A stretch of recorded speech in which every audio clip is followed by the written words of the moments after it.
Coming up, a review of the book Music and Musicians in Late Mughal India, Histories of the Ephemeral from 1748 to 1858, written by Katherine Butler, Schofield.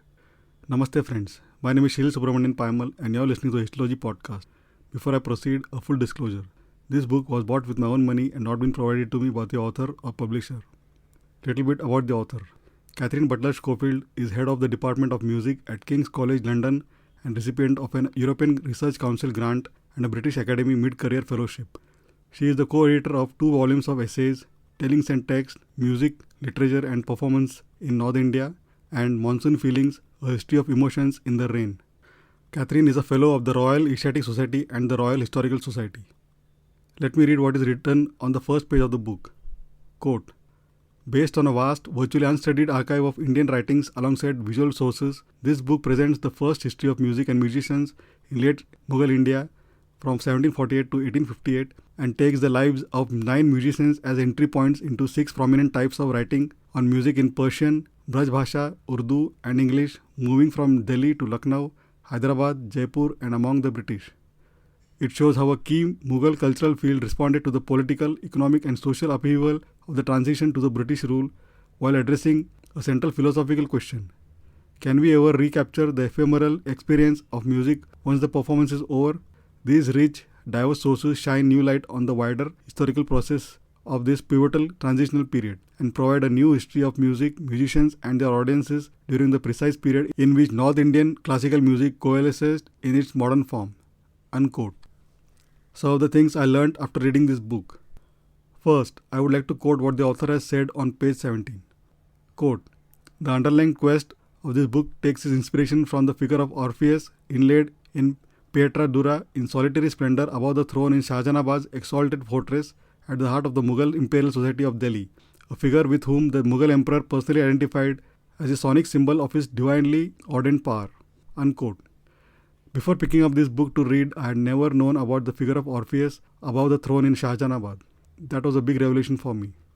Second, there is a wonderful description on Nautch by Mrs. Jemina Kindersley from Allahabad in October 1767. Quote, the diversions in India are but few, but the favorite and most constant amusement of the great, both Mohammedans and Hindus, is called a Nautch, which is the performance of the dancing girls. It is difficult to give you any proper idea of this entertainment, which is so very delightful. A large room is lighted up. At one side sit the great people who are to be entertained, at the other are the dancers and their attendants. One of the girls who are to dance comes forward, for there is seldom more than one of them dance at a time. The performance consists chiefly in a continual removing the shawl, first over the head, then off again, extending first one hand, then the other. The feet are likewise moved, though a yard of ground would be sufficient for the whole performance. But it is their languishing glances, wanton smiles and attitudes not quite consistent with decency which are so much admired, and whoever excels most in these is the finest dancer. The girl sings while she is dancing some Persian or Hindustani song. Some of them are really pleasing to the ear. Unquote. Third, this is James Kippen's summary of Newman's analysis of what a Hindustani musical lineage must possess to qualify as a gharana.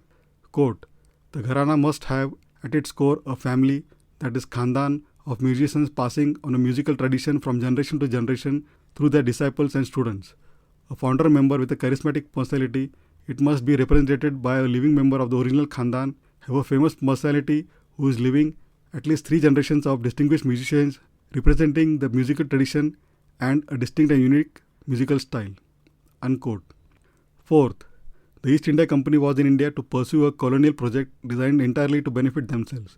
Less than 70 years later, in 1856, the company used the last Nawab of Lucknow's love of exactly the same forms of music and dance of their excuse to depose him and annex his kingdom, a major grievance that fed directly into the all too real violence of the 1857 uprising. The wider ramifications of the mutually pleasurable liminal moment of cross-cultural engagement are thus ambiguous and troubling.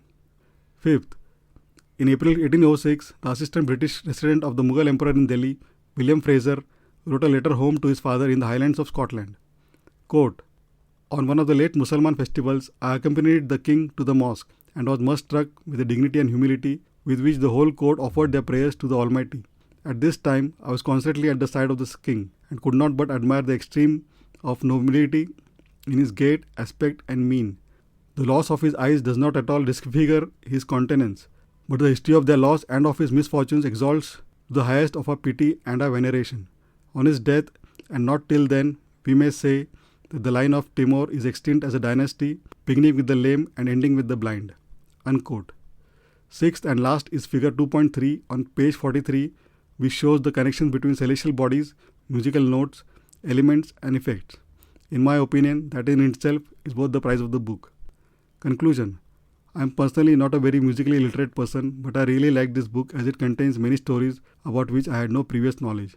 I sincerely hope we get to read more such wonderful books in the future.